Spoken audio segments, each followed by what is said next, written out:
명절 귀성길 혹은 금요일 퇴근길 고속도로.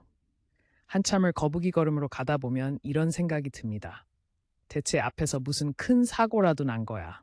그런데 막상 정체 구간을 빠져나오면 사고 차량도 없고 공사 구간도 없습니다. 경찰차 한 대 보이지 않아요.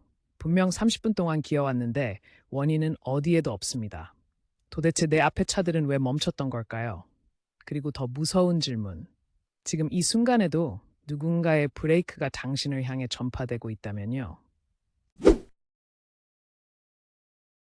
교통공학자들은 이 기이한 현상에 이름을 붙였습니다. 유령 정체, 팬텀 트래픽 잼, 사고도 공사도 장애물도 없는데 발생하는 정체, 마치 유령처럼 나타났다 사라지는 막힘 현상입니다. 2008년 일본 나고야 대학의 수학자들은 이 유령의 정체를 밝히기 위해 흥미로운 실험을 설계했습니다. 지름 230m의 원형 도로, 여기에 22대의 차량을 배치했습니다. 모든 운전자에게 딱 하나의 지시만 내렸죠. 시속 30km를 유지하세요. 실험 시작. 처음 1분간은 완벽했습니다.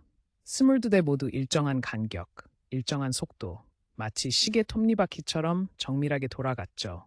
하지만 2분이 지나자 미세한 변화가 감지됩니다. 어떤 운전자가 앞차와의 간격이 좁아졌다고 느꼈을까요? 아니면 그냥 습관적으로 브레이크 페달에 발이 갔을까요? 원인은 중요하지 않습니다. 중요한 건 단 한 명이 아주 살짝 브레이크를 밟았다는 것. 그리고 그 순간 원형 도로의 평화로운 균형은 산산조각 났습니다. 한 차가 시속 1km 감속했습니다. 시속 30에서 29로 겨우 시속 1km입니다. 하지만 뒤따르던 차의 운전자는 이를 인지하는데 약 0.75초가 걸립니다. 인간의 반응 시간이죠. 0.75초. 시속 100km로 달릴 때 이 시간 동안 차는 약 21m를 이동합니다. 눈 한 번 깜빡할 사이 앞차와 20m가 가까워지는 거예요. 뒷차 운전자의 뇌는 경고음을 울립니다. 앞차가 갑자기 느려졌어. 그래서 본능적으로 더 강하게 브레이크를 밟습니다. 시속 29에서 27로. 이번엔 시속 2km 감속. 그리고 그 뒤의 차는 시속 3km, 4km. 감속은 뒤로 갈수록 증폭됩니다. 마치 복리 이자처럼요. 10번째 차에선 시속 20km, 15번째 차에선 시속 10km, 그리고 20번째 차는 완전 정지. 처음엔 시속 1km 차이였던 게 불과 22대를 거치는 동안 완전한 정체로 변한 겁니다. 이 현상의 배후에는 인간의 본능이 있습니다. 우리는 모두 앞차와의 간격을 일정하게 유지하려고 합니다.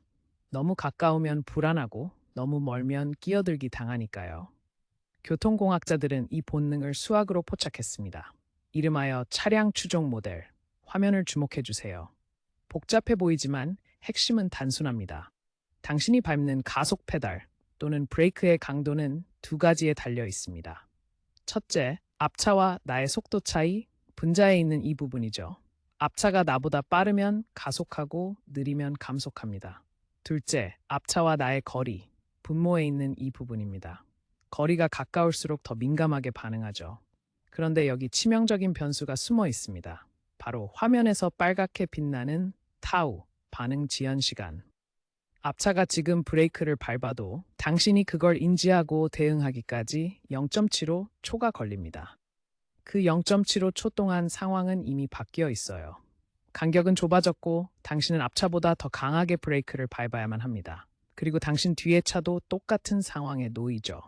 당신의 브레이크는 뒤로 갈수록 커지는 감속의 복리를 만들어냅니다. 자, 이제 도로 전체를 조감도로 봅시다. 교통공학에는 아주 단순하지만 강력한 공식이 있습니다. Q는 K 곱하기 V. 여기서 Q는 교통량, 1시간에 이 도로를 지나가는 차의 대수입니다. K는 밀도, 도로 1km 구간에 현재 몇 대의 차가 있는지를 나타내죠. V는 속도, 차들이 평균적으로 얼마나 빨리 달리는지입니다. 교통량은 밀도와 속도의 곱, 직관적으로도 이해가 되죠. 차가 빽빽하고 빨리 달리면 많은 차가 지나가고 차가 듬성듬성하거나 느리면 적은 차가 지나갑니다. 그런데 여기서 소름 돋는 반전이 일어납니다. 화면에 그래프가 보이시죠? 가로축이 밀도 K, 세로축이 교통량 Q입니다. 밀도가 올라가면 처음엔 교통량도 올라갑니다. 도로를 효율적으로 쓰고 있으니까요. 그래프가 오른쪽 위로 올라가죠. 하지만 어느 순간 그래프가 꺾입니다. 이 정점이 바로 임계 밀도, K 크리티컬, 도로가 감당할 수 있는 한계점입니다. 이 임계점을 넘어서는 순간 속도가 급격히 떨어지기 시작합니다. 차가 너무 빽빽해서 제대로 달릴 수가 없거든요. 속도 V가 떨어지면 Q는 K 곱하기 V에서 밀도 K가 올라가도 V가 더 빠르게 줄어드니까 전체 교통량 Q는 곤두박질 칩니다. 이 임계점을 넘기느냐 마느냐. 그게 뻥 뚫린 고속도로와 주차장을 가르는 한 끗 차이입니다. 이제 가장 놀라운 사실을 알려드릴게요. 정체는 멈춰 있지 않습니다. 차량이 가는 방향의 반대 방향으로 이동합니다. 당신은 서울에서 부산 방향으로 가고 있지만 정체 구간 자체는 부산에서 서울 방향으로 밀려오고 있어요. 마치 파도처럼요. 서퍼가 해안을 향해 가지만 파도 자체는 바다에서 해안으로 밀려오듯이 교통공학에서는 이를 충격파, 쇼크 웨이브라고 부릅니다. 수학자들은 이 짜증나는 상황을 단 하나의 분수로 정리했습니다. 화면을 주목해 주세요. 충격파 속도는 K2-K1분의 Q2-Q1입니다. 이 설계도를 뜯어보면 정체의 이동은 의외로 단순한 원리로 작동합니다. 분자는 교통량의 차이입니다. 원활 구간의 Q2에서 정체 구간의 Q1을 뺀 것. 흐름의 변화량이죠. 분모는 밀도의 차이입니다. 원활 구간의 K2에서 정체 구간의 K1을 뺀 것. 빽빽함의 변화량이에요. 흐름의 변화를 빽빽함의 변화로 나누면 정체가 뒤로 퇴각하는 속도가 나옵니다. 실제로 측정해보면 초당 약 4에서 5m, 시속으로 환산하면 15에서 20km. 기억나시나요? 도입부에서 말씀드린 거북이 걸음.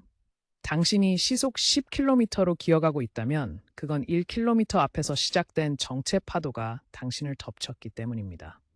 그 파도는 시속 15에서 20km로 당신을 향해 달려왔고 당신은 그 파도 안에 갇힌 거예요. 자, 이제 숫자로 계산해 봅시다. 1km 앞에서 누군가 1초간 브레이크를 밟았습니다. 그 감속은 뒤로 전파되면서 증폭됩니다. 추종 모델의 타우 때문에요. 10번째 차에선 3초 정지, 50번째 차에선 30초 정지, 100번째 차에선 10분 정체. 1초의 브레이크가 10분의 정체로 돌아오는 것. 이것이 바로 교통의 나비 효과입니다. 그리고 당신도 모르는 사이 당신의 브레이크 한 번이 뒤쪽 누군가에게 10분의 지옥을 선물하고 있을지 모릅니다. 자, 문제의 핵심을 정리해 봅시다. 유령 정체의 근본 원인은 인간의 반응 지연 시간 타우. 이 0.75초가 감속을 증폭시키고 작은 브레이크를 완전 정지로 바꿔놓습니다. 그렇다면 해결책은 타우를 0으로 만드는 것. 인간의 반응 속도는 아무리 빨라도 0.5초 이상 걸립니다. 프로레이서도 마찬가지예요. 이건 생물학적 한계입니다. 하지만 AI는 다릅니다. 0.001초면 충분합니다. 모든 차량이 V2V, 차량 대 차량 네트워크로 연결된다고 상상해 보세요. 앞차가 브레이크를 밟는 순간 그 신호가 전파 속도로 뒷차에 전달됩니다. 뒷차는 앞차와 동시에 감속을 시작해요. 추종 모델의 타우가 0이 되는 순간 감속은 더 이상 증폭되지 않습니다. 앞차가 시속 1km 줄이면 뒷차도 정확히 시속 1km만 줄입니다. 20번째 차도 시속 1km, 100번째 차도 시속 1km. 유령 정체는 물리적으로 발생할 수 없게 됩니다. 그래도 모든 차가 자율주행이 되려면 수십 년은 걸리잖아요.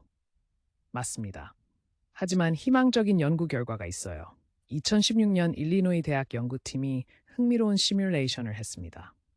도로 위 차량 중 단 5%만 자율주행 차량이어도 전체 교통 흐름이 최대 40% 개선된다는 결과가 나왔어요. 왜 그럴까요? 자율주행 차량은 앞차와 일정한 간격을 정밀하게 유지합니다. 급브레이크 대신 부드러운 감속을 하죠. 이 차량들이 완충제 역할을 합니다. 인간 운전자들 사이사이에 자율주행 차량이 끼어 있으면 감속의 증폭이 중간중간 흡수됩니다. 복리의자에 중간 정산이 들어가는 것처럼요. 하지만 모두가 자율주행차를 탈 수 있는 건 아니죠. 그렇다면 지금 당장 우리가 할 수 있는 건 뭘까요? 답은 추종 모델에 있습니다. 화면을 주목해 주세요. 가속도는 델타 X분의 델타 V에 비례합니다. 분모에 있는 델타 X 차간 거리, 이 값이 커지면 가속도의 변화가 줄어듭니다. 다시 말해 앞차와의 간격을 넓게 유지하면 당신의 반응 지연 타우를 물리적 공간으로 상쇄할 수 있습니다. 구체적으로 말씀드릴게요. 앞차와의 사이에 차 세대 정도가 더 들어갈 수 있는 공간, 약 15에서 20m를 상시 유지해 보세요. 이 공간이 있으면 앞차가 각기 감속해도 당신은 급브레이크 대신 부드럽게 속도를 줄일 수 있습니다. 당신의 발이 쉬는 만큼 뒷차들의 시간은 살아납니다. 기억나시나요? 사고도 공사도 아무것도 없었는데 30분 동안 갇혔던 그 도로. 이제 당신은 압니다. 그건 누군가의 잘못이 아니라 인간 반응의 한계가 만들어낸 수학적 필연이었다는 것을. 그리고 그 필연을 깨트릴 열쇠도요. 오늘 퇴근길 앞차와 15m 차 세대가 들어갈 공간만 확보해 보세요. 당신이 밟지 않은 브레이크 한 번이 뒤쪽 수백 명의 시간을 구원할지도 모릅니다. 도로 위에 임계점을 넘기느냐 마느냐, 그 한 끗 차이를 만드는 건 결국 당신의 선택입니다. 오늘도 시청해 주셔서 감사합니다. 알고리즘 사냥꾼이었습니다.